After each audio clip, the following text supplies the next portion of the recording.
नमो हरिहंकारं नमो सिद्धारं नमो आयुर्याणं नमो वत्स्यायाणं नमो लोये सोये सामूलम्। जय ललितान श्री परमेश्वरी भगवान की जय परमेश्वरी भगवान की कर्म ज्योति ब्रह्म सिंहा सर्वति महामिराज की अहिंसा विश्व धर्म की महान भाव जिज्ञासा समाधान चल रहा है, जिसमें कर्मयोग संबंधी जो जिज्ञासा है उनको जानने का प्रयास करते हैं। एक जिज्ञासा है सर्वार्थ सिद्धि प्रश्न 456 पंक्ति 22 में लिखा है, वह ध्यान करके पुनः नहीं लौटता है, इस प्रकार उसके एकत्र वितर्क ध्यान कहा गया है। इसका अर्थ यह हुआ कि एकत्र वितर्क 12वें गुण स्थान में ही होता है। यह बात पृष्ठ 453 के निम्न वाक्यों से विरोध को प्राप्त होती है। श्रेणियों शुक्ले इति व्याख्यायते, क्या ये दोनों वाक्य परस्पर विरोधी हैं? अर्थात श्री पूज्यपाद स्वामी के अनुसार ही दोनों श्रेणियों में हो सकते हैं और उन्हीं के मत अनुसार एकत्र वितर्क शुक्ल ध्यान 12वें गुण स्थान में ही हो सकता है, 11वें में नहीं। ऐसा है या नहीं? तो सर्वार्थ सिद्धि प्रश्न 453 अध्याय 1 सूत्र 37 की टीका में जो यह लिखा है, श्रेणियों शुक्ले इति व्याख्यायते, अर्थात दो श्रेणियों में आदि के दो शुक्ल ध्यान होते हैं, ऐसा व्याख्यान करना चाहिए। यह सामान्य कथन है। यह कहने का अभिप्राय यह है कि श्रुत केवलियों के दोनों श्रेणियों से पूर्व धर्म ध्यान होता है। उपसम श्रेणी के चारों गुण स्थानों में प्रथम शुक्ल ध्यान होता है और क्षीण कसाय गुण स्थान में एकत्र वितर्क नामक दूसरा शुक्ल ध्यान होता है। यह विशेष कथन है, इसी सूत्र की तत्वार्थ टीका में लिखा है। इससे स्पष्ट हो जाता है कि मोक्ष शास्त्र के टीकाकारों का यही एक मत रहा है कि उपसम श्रेणी में एकत्र वितर्क दूसरा शुक्ल ध्यान नहीं होता, अतः पूज्यपाद स्वामी के वचनों में पूर्ववत विरोध नहीं है। इस संबंध में आचार्य वीरसेन स्वामी का भिन्न मत है। उनके मतानुसार 10वें गुण स्थान तक धर्म ध्यान है, उपशांत मोह 11वें गुण स्थान में पृथक वितर्क और एकत्र वितर्क दोनों शुक्ल ध्यान होते हैं और क्षीण कसाय 12वें गुण स्थान में पृथकत्व वितर्क तथा एकत्र वितर्क दोनों शुक्ल ध्यान होते हैं। धर्म पुस्तक 13 प्रश्न 81 पर इस प्रकार कहा गया है, मोह का सर्वोत्तम करना धर्म ध्यान का फल है, क्योंकि कसाय सहित धर्म ध्यानी के सूक्ष्म सांप्राय स्थान के अंतिम समय में मोहिनी कर्म की सर्वोपशमना देखी जाती है। 3 घाती कर्मों का निर्मूल विनाश करना एकत्र वितर्क अविचार ध्यान का फल है, परंतु मोहिनी का विनाश करना धर्म ध्यान का फल है, क्योंकि सूक्ष्म सांप्राय स्थान के अंतिम समय में उसका विनाश देखा जाता है। मतलब 10वें गुण स्थान के अंत समय में मोहिनी कर्म का क्षय हो जाता है और जैसे क्षय होता है तो वह 12वें गुण स्थान में पहुंच जाता है। जो छपक श्रेणी पर आरूढ़ होता है उसके लिए ये नियम है।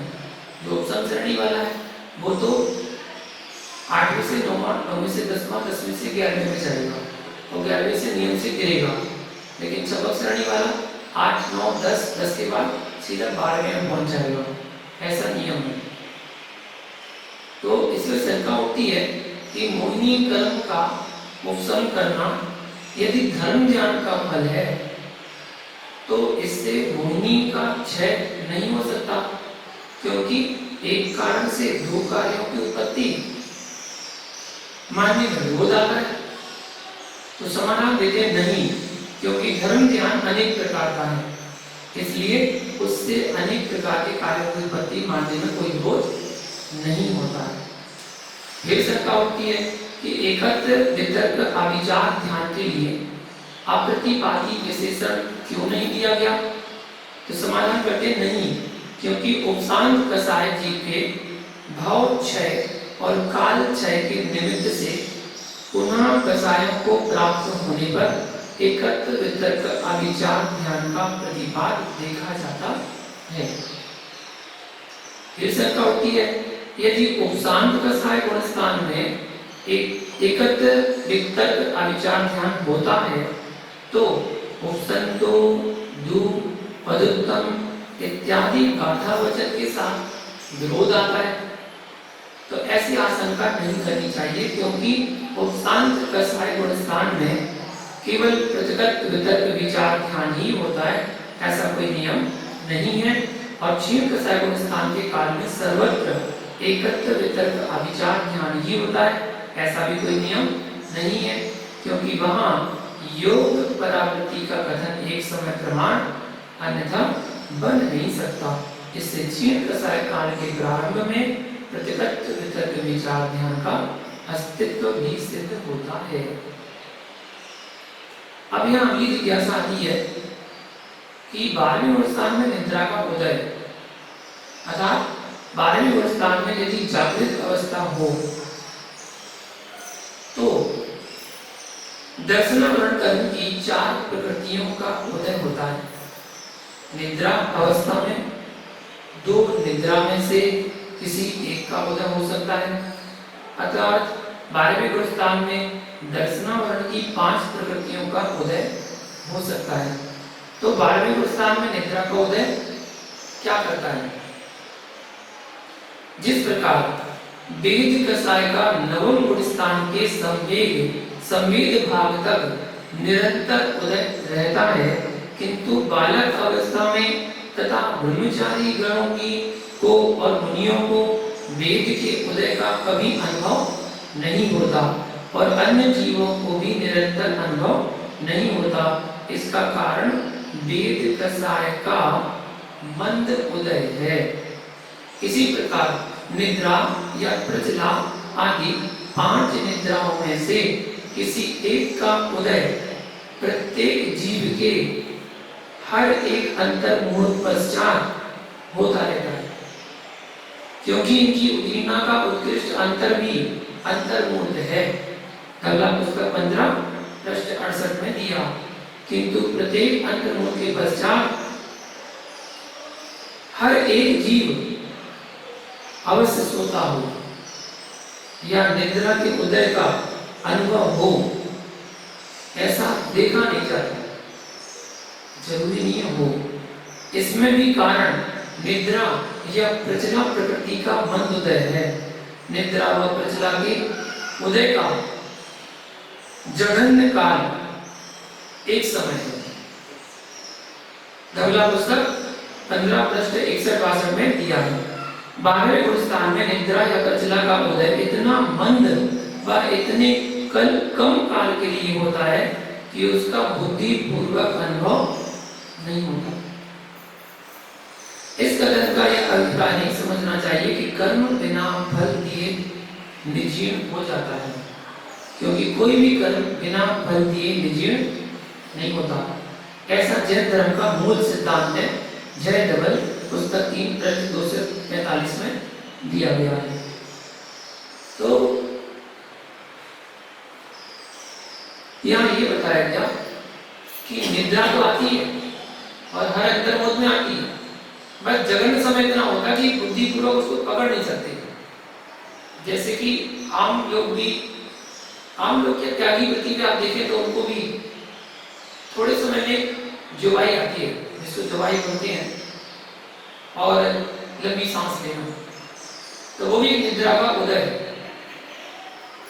या आहार करने के बाद सामयिक के समय कभी कभी नींद का झोंका आ जाना, ये भी निद्रा का उदय कहलाता है। इस प्रकार हर श्रावक आदि को निद्रा कर्म का उदय रहता है, जिससे नींद का झोंका आदि आ जाता है। तो यहाँ पर जिज्ञासा बनती है क्षीण कसाय के निद्रा का उदय। तो शंका है कि निद्रा का उदय 12वें गुणस्थान तक आचार्यों ने माना है, श्वेतांबर ग्रंथों में ऐसा नहीं माना है। वे किस आधार पर कहते हैं? तो यहाँ समाधान बताते हैं कि दिगंबर ग्रंथों में क्षीण मोह नामक 12वें गुणस्थान में निद्रा का उदय विकल्प से माना है।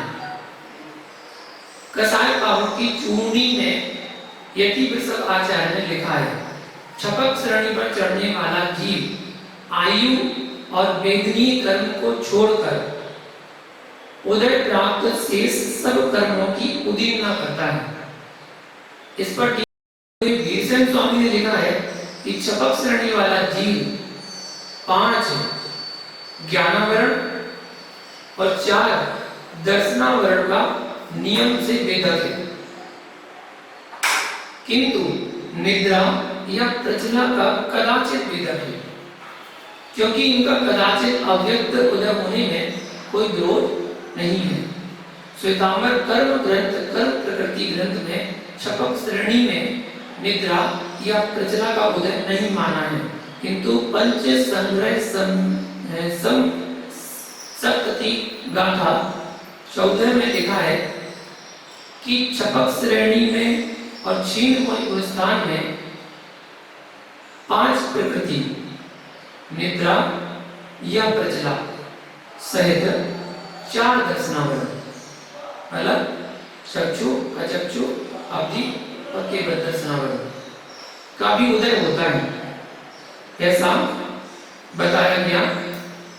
खबगे सुमम्मी चौबंदमी अवंदगम्मी क्षीणम्मी छसंतम चौरुदो पंचन्नम बीके इच्छन्ति, ऐसा बताया। श्री मलयगिरी श्वेतांबर आचार्य ने इस गाथा 14 की टीका में से कर्मस्थोकार का मत बतलाया है। ऐसा कर्मस्थोकार वाकार मतेन पंचा नामयुद्धयो भवति। इस प्रकार श्वेतांबर ग्रंथों में 12वें गुणस्थान में निद्रा के उदय के विषय में 2 मत पाए गए हैं। क्षीण कसाय के जगन श्रुत ज्ञान 50 इकाई टीका पृष्ठ 155 12वें गुणस्थान में उत्कृष्टता 11 अंग 14 पूर्व का तथा जघन्यता अष्ट प्रवचन मात्र का ज्ञान होता है। प्रश्न, क्या 12वें गुणस्थान में भी अष्ट प्रवचन मात्र का ज्ञान संभव है? तो बताते हैं 12वें गुणस्थान में प्रतिगत वितर्क और एकत्व वितर्क ये 2 आदि के शुक्ल ध्यान होते हैं। ये 2 शुक्ल ध्यान पूर्व विद के होते हैं। कहा भी है शुक्ले चाद्य पूर्व विदा, तत्पार सूत्र 9वें अध्याय का 37 नंबर सूत्र है। यह उक्त सूत्र उत्कृष्ट ज्ञान की अपेक्षा प्रवृत्त हुआ है। सर्वार सिद्धि 9वें अध्याय के 46 नंबर में बताया गया है। 12वें गुणस्थान वाले को निर्ग्रंथ संज्ञा दी है। वहां कहा है मुहूर्तार दुध विद्यमान केवल ज्ञान दर्शन भाजो निर्ग्रंथा, अर्थात जिन्होंने अंतर मुहूर्त पश्चात केवल ज्ञान और केवल दर्शन प्रकट होने वाला है वे निर्ग्रंथ कहलाते हैं। फिर उसी ग्रंथ में उसी अध्याय के 47वें सूत्र की टीका में लिखा है निर्ग्रंथ एक उत्कृष्टता 14 पूर्व का और जघन्यता अष्ट प्रवचन मात्रिका का प्रमाण ज्ञान होता है। बताया है उत्कर्षेण निर्ग्रंथास चतुर्दश पूर्वधरा जघन्य एन निर्ग्रंथानाम श्रुतमष्टो प्रवचन मात्रः। इस आंसुका के अनुसार 12वें गुणस्थान में अष्ट प्रवचन मात्रिका प्रमाण ही श्रुत ज्ञान हो, यह संभव है। अष्टप्रवचन मात्रिका मतलब 5 समिति और 3 मूर्ति। अब यहाँ जिज्ञासा उठाते हैं और कहते हैं 12वें गुणस्थान के अंत समय में ज्ञानावरण, दर्शनावरण और अंतराय तीनों का एक साथ क्षय होता है। इनकी समान स्थिति कैसे व कहाँ, अर्थात किस गुणस्थान में कर ली जाती है। यह बता रहे हैं सूक्ष्म संप्रदाय नामक 10वें गुणस्थान के अंत समय से तीन घाती यानी का स्थिति सत्व अंतर्मुहूर्त मात्र रह जाता है, किंतु यह अंतर्मुहूर्त क्षीण कसाय गुणस्थान के काल से असंख्यात गुना है। ऐसा लब्धि साठ छपा साठ बड़ी टीका पृष्ठ 712 गाथा 599 में दिया है। क्षीण कसाय गुणस्थान में तीन घातीय कर्मों का स्थिति कांडक घात करे हैं। संख्यात 1000 स्थिति कांडक हो जाने पर जब क्षीण कसाय गुणस्थान का संख्यात बहुभाग काल व्यतीत हो जाता है और संख्यात्मक भाग काल शेष रह जाता है, तब अंतिम स्थिति कांडक घात के द्वारा क्षीण कसाय के अवशेष काल से तीन घातीय कर्मों की अधिक स्थिति का घात हुए है, अर्थात तीन घातीय कर्मों की स्थिति क्षीण कसाय गुणस्थान के अवशेष काल के बराबर रह जाती है। गाथा 601 602 की टीका बताया गया है। समझिए, मतलब यहाँ बताया 10वें गुणस्थान के अंत समय में मोहिनी कर्म का क्षय होता है और 12वें गुणस्थान के अंत समय में ज्ञानामणि, दर्शनामणि और अंतराय, इन तीन घातीय कर्मों का क्षय होता है। ऐसे अंत कांडक का घात होते कृत छद्मस्त हो जाता है, क्योंकि इसके पश्चात तीन घातीय कर्मों का स्थिति कांडक घात नहीं है। केवल उदयावली के बाह्य तिष्ठते कुछ द्रव्य का उदयावली में प्राप्त होने से उदीर्णा होए है। क्षीण कसाय के काल में एक समय एक आवली काल शेष रहने तक उदीर्णा होए है। उदय आवली काल शेष रहने पर उदीर्णा नहीं होती, क्योंकि उदयावली के द्रव्य की उदीर्णा नहीं होए है। एक एक समय विषय एक एक निषेध क्रम से उदय होए है। क्षीण कसाय के द्विचरम समय में निद्रा व प्रचला कर्म का सत्व का नाश होए है और चरम समय में तीन घातीय कर्मों का शेष 14 प्रकृतियों का क्षय होए है। ऐसा लब्धि साठ छपरा साठ गाथा 603 की बड़ी टीका में दिया गया है। समझे? अगली जिज्ञासा यहाँ पर बता रहे हैं, क्षीण कसाय के कर्म दाह की चाह कैसे, उसकी व्याख्या जानते हैं। सरलार सिद्धि पृष्ठ 456 पंक्ति 18 में लिखा है,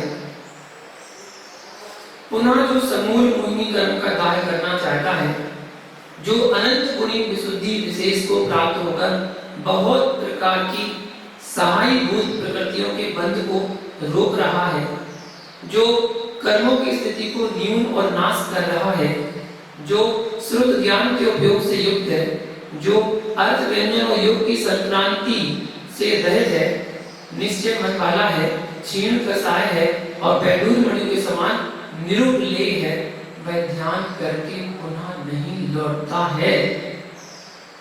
यह प्रश्न यह है कि क्षीण कसाय वाला मोहिनी कर्म की दाह करने की चाह करने वाला कैसे हो सकता है।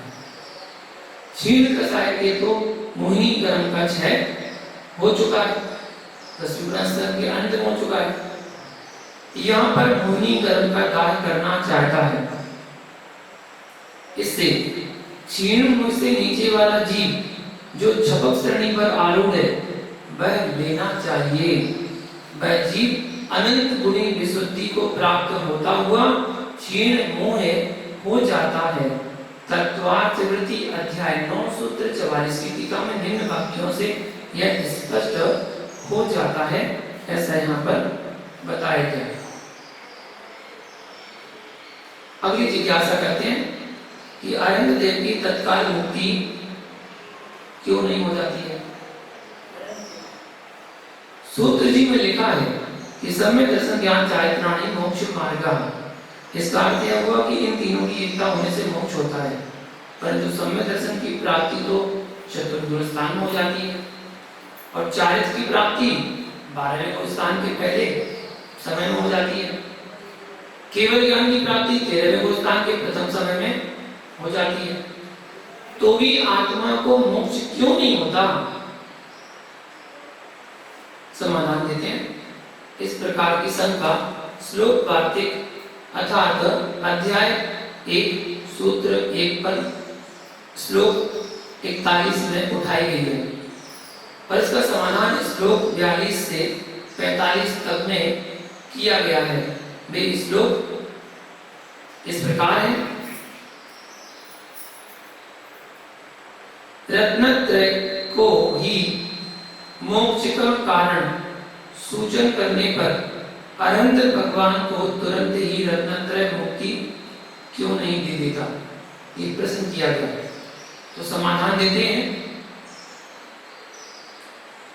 भविष्य काल में 14वें गुण स्थान के अंत में होने वाला चौथा शुक्ल ध्यान विशेष सहकारी कारण अपेक्षित हो रहा है।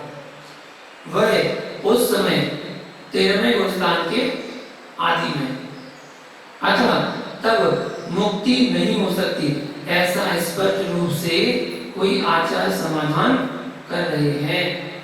इस पर प्रश्न उठता है, वह कौन सा सहकारी कारण है जो रत्नत्रय के पूर्ण होने पर अपेक्षित हो रहा है, जिसके अभाव में वह रत्नत्रय अरहंत देव को मुक्ति नहीं दिला रहा है। तो समाधान करते हैं। नाम, गोत्र और वेदनी, इन तीन अगाध्य कर्मों की निश्चय से निर्जरा करने वाली जीव की शक्ति विशेष है। दंड, कपाट, प्रतर, लोक पूरण, केवली समुद्घात क्रिया से जीव के मोक्ष कारण विशेषों का अनुमान किया जाता है तथा अपकर्षण व पर प्रकृति रूप संक्रमण के कारण जीव के परिणाम विशेष भी विद्यमान है। वे विशेष शक्तियां मोक्ष की उत्पत्ति में रत्नत्रय की अंतरंग सहकारी कारण हो जाती हैं। उन शक्तियों के अभाव में नाम, गोत्र और वेदनी कर्मों की निर्जरा नहीं हो सकती है और निर्जरा ना होने से मोक्ष भी नहीं हो सकता है। आयु कर्म की तो अपने काल में फल देने रूप अनुभव से निर्जरा होती है। अनवर्त्य आयु होने से आयु कर्म का उपक्रम नहीं होता। उन कारणों की अपेक्षा रखने वाला रत्नत्रय सहयोग केवली के प्रथम समय में मुक्ति को प्राप्त नहीं करा पाता, क्योंकि सहकारी कारणों का अभाव है इस कारण। तो फिर प्रश्न उठता है कि जो गुण कर्मों के क्षय से उत्पन्न होते हैं वे अपनी कार्य में किसी अन्य की अपेक्षा नहीं रखते। तो यहाँ पर प्रतिशंका की गई कि क्षायक सम्यक तो क्षायक चारित्र ही मोक्ष के उत्पादक क्यों ना माने जाए। प्रतिशंका का उत्तर देते हैं, वे दोनों कौन, दर्शन और चारित्र केवल ज्ञान की अपेक्षा रखते हैं। प्रश्न का उत्तर इसी प्रकार से रत्नत्रय भी सहकारी कारणों की अपेक्षा रखते हैं। उन सहकारी कारणों के सद्भाव में ही रत्नत्रय से मुक्ति की प्राप्ति होती है। विशेष यहाँ बताया यह अर्थ श्रीमान पंडित माणिक नंदी जी अध्याय 4 टीका के आधार से लिया गया है। विशेष जानकारी के लिए टीका पुस्तक 1 पृष्ठ 483 से 489 तक देखना चाहिए। तो यहाँ पर अब जिज्ञासा, नेक्स्ट जिज्ञासा है कि केवली एक परोक्ष ज्ञान का अभाव। जब केवल ज्ञान होता है तो परोक्ष ज्ञान का अभाव हो जाता है। ज्ञानावरण कर्म का क्षय हो जाने से भी अरहंत भगवान के सर्व ज्ञान प्रकट हो गया है। फिर यह कहना कि श्री अरहंत भगवान के परोक्ष ज्ञान नहीं है, यदि उनके परोक्ष ज्ञान नहीं तो सर्व ज्ञान कहना नहीं बन सकता। या समाधान करते हैं कि ज्ञानावरण कर्म के क्षय से एक विराट अरहंत भगवान के सकल प्रत्यक्ष क्षायक केवल ज्ञान प्रकट हुआ है। परोक्ष ज्ञान अथवा मति स्वरूप अवधियों मना पर्याय ये चारों ज्ञान कैसे हैं? क्षयोत्सम ज्ञान है, क्योंकि ज्ञानावरण कर्म के क्षयोत्सम से उत्पन्न होते हैं। ज्ञानावरण कर्म का क्षय हो जाने पर ज्ञानावरण का क्षयोपशम संभव नहीं है, क्योंकि क्षय हो जाने पर कर्म का सत्व नहीं रहता। इसलिए 1008 अरहंत भगवान की मात्र एक केवल ज्ञान है, शेष 4 ज्ञान नहीं है, क्योंकि वे क्षयोपशम ज्ञान है, ऐसा कहा भी गया है। उपन्नम्मि अनंते नट्टम्मि या छातुमिथये राणे। जय तबला पुस्तक एक पृष्ठ 68 में दिया गया है। क्षयोपशम ज्ञान के नष्ट हो जाने पर अनंत ज्ञान मतलब क्षय केवल ज्ञान उत्पन्न होता है। इससे स्पष्ट है कि क्षयोपशम ज्ञान और क्षय ज्ञान ये दोनों ज्ञान एक जीव में एक साथ नहीं रहते हैं। इसलिए 1008 अरहंत भगवान के क्षयोपशम रूप परोक्ष ज्ञान नहीं है, किंतु बाधक कारण स्वरूप ज्ञानावरण कर्म का अत्यंत क्षय हो जाने से उनके सर्व ज्ञान अर्थात केवल ज्ञान प्रकट हो गया। कर्म क्षय होगा तो नियम से केवल ज्ञान प्रकट होगा। अब यह बताते हैं अगली जिज्ञासा कि द्रव्यार्थिक नय से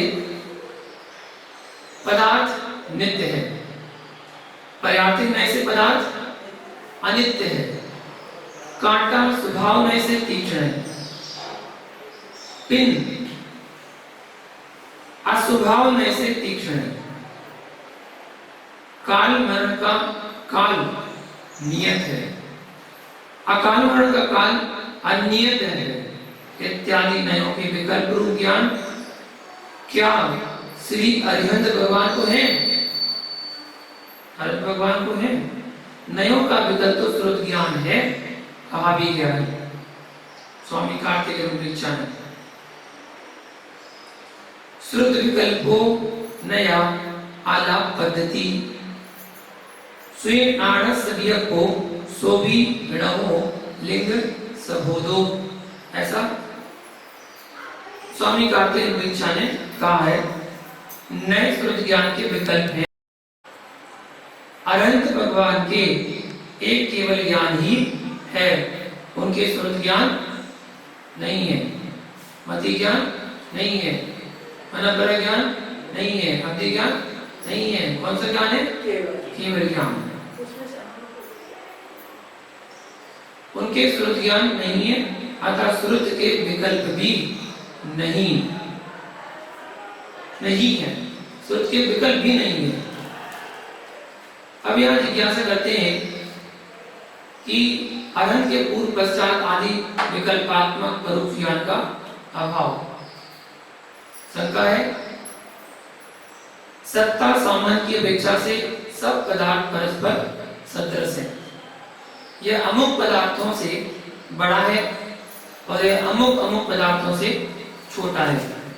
अक्टूबर के पश्चात नवंबर का माह आएगा और नवंबर के पश्चात दिसंबर होगा। इसके पश्चात सन 1968 नवीन वर्ष प्रारंभ होगा, 1967 के बाद 68 होगा। ऐसे ही 2022 के बाद 2023 आएगा, 2023 के बाद 2024 आएगा। तो अब अक्टूबर से पूर्व सितंबर था, आज अक्टूबर की 3 अगर लगाएं कि आज कौन सा महीना चल रहा है? जुलाई का महीना चल रहा है कब, और 13 तारीख है, 13 जुलाई है। तो आज हम कहते हैं कि 13 जुलाई है, तो कल 12 जुलाई थी और कल 14 जुलाई होगी।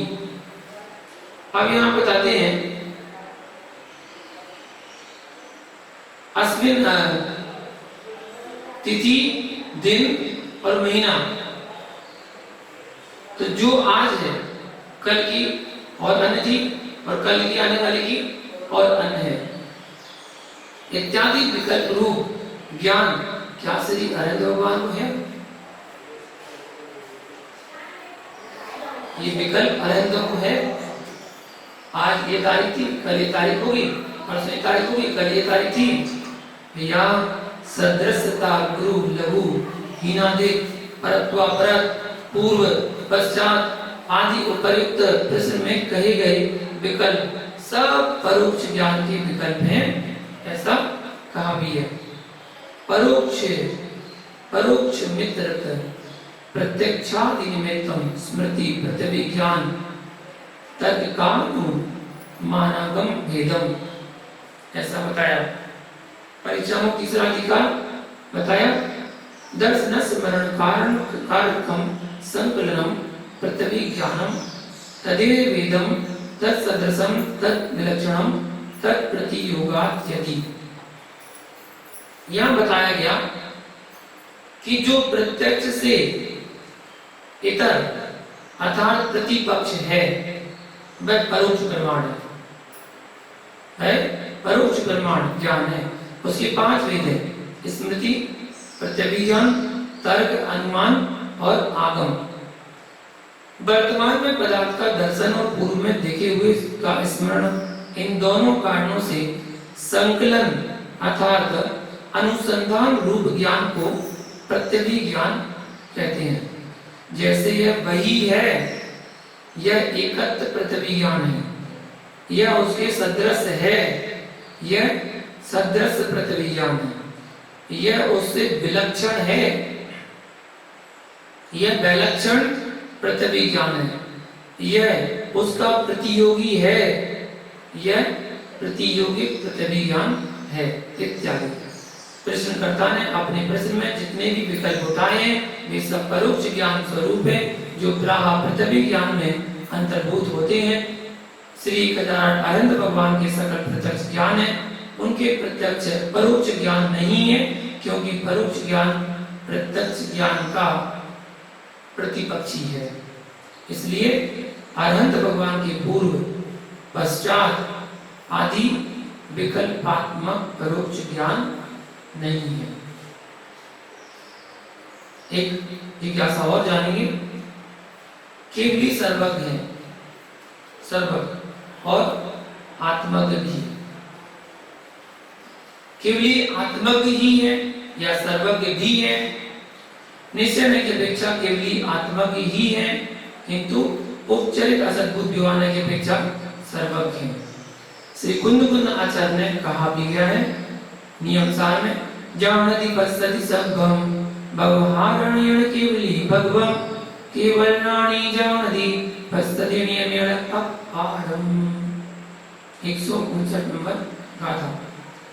व्यवहार में से केवली भगवान सब ज्ञों को जानते और देखते हैं, किंतु निश्चय से केवल ज्ञानी आत्मा को ही जानते देखते हैं, अर्थात आत्मज्ञ है। जैसे डिया धूना पस्त सेड़िया या सो होई, तय जानो धूना पस्त जानो जानो सो धूनो। और क्या बताया? जय पर दब्बम सेड़ी हु सेड़िया अकड़ो सावेण, तय पर दब्बम जाने हृदया हृदया विस्वैण भावेण। श्री कुंद आचार्य निश्चय ने के कथन की अपेक्षा से गाथा 356 में यह बतलाया है कि ज्ञायक पर द्रव्य को जानने वाला नहीं है, किंतु व्यवस्था व्यवहार नए के कथन की अपेक्षा गाथा 361 में यह बतलाया गया है कि ज्ञाता अपने स्वभाव से पर द्रव्य को जानता है। देवसेन आचार्य ने आलाप पद्धति में सिद्धों को पर का ज्ञाता व दर्शक उपचार से बतलाया है। स्वभाव का अर्थ यहाँ बताया गया। स्वभाव का अन्यत्र उपचार करना उपचरित स्वभाव है। वह उपचरित स्वभाव 2 प्रकार का है, कर्मज और स्वाभाविक। जैसे जीव को मूर्तिक या अचेतन कहना, यह कर्मज उपचारित स्वभाव है, कर्मजनित।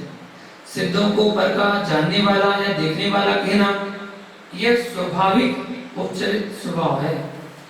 यदि अनुपचरित को ना मानकर उपचरित को एकांत पक्ष किया जाए तो सिद्ध भगवान के आत्मज्ञता संभव नहीं होगी। यदि उपचरित को न मानकर अनुपचरित निश्चय का एकांत पक्ष किया जाए तो परज्ञता मतलब सर्वज्ञता का विरोध हो जाएगा, सर्वज्ञता का निषेध हो जाएगा।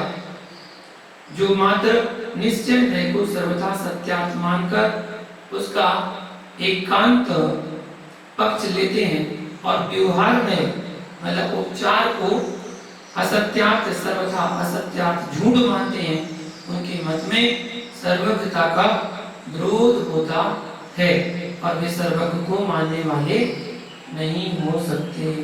इस प्रकार ऐसी क्या का समाधान हुआ। आगे अनंत के द्रव्य गुण पर्याय इसके ऊपर जिज्ञासा करेंगे। आज से भगवान की